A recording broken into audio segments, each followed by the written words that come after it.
Hello hi नमस्ते केमिति अछन समस्ते आशा करछि भल थिबे समस्ते। चलंतु आज गोटे बनेबा कांजीर रेसिपी। तो चाउल मु 15 मिनट सोक कर देथिली ताकू टिके दरदरा टाइप रो ग्राइंडर करिके एमती रखिबा। तापरे मु परिया कौन नेछि देखंतु। परिया रे नेछि बाइगण मूला बोइताळु सारू टमाटो आ दुईटा टमाटो ग्राइंडर करके रखिदेबे। तो एटा ना मु तड़का देबा पे रखिछि। तड़का देलाटा मुझे कहीदेवी कौन कौन देछि।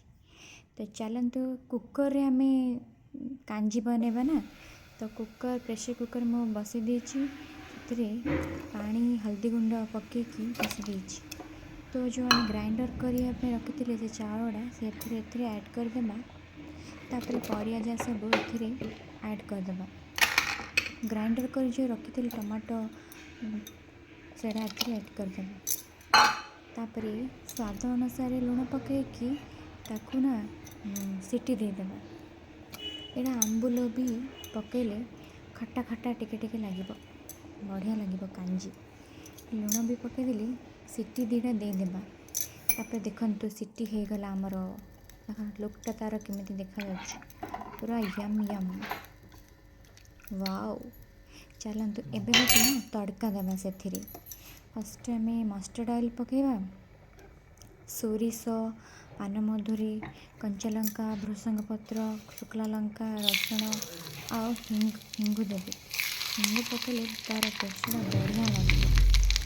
कांजी सहित भात कांजी आउ आलू भजा मजा ही मजा लगे।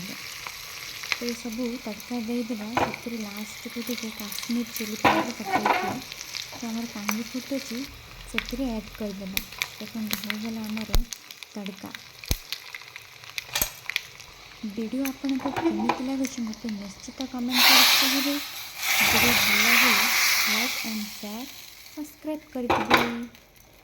ओके आज आपण घरे लंच रे कौन कौन हेछि मते निश्चित कमेंट करके कहिबे। देखा नेक्स्ट ब्लॉग रे। रहुछि बाय।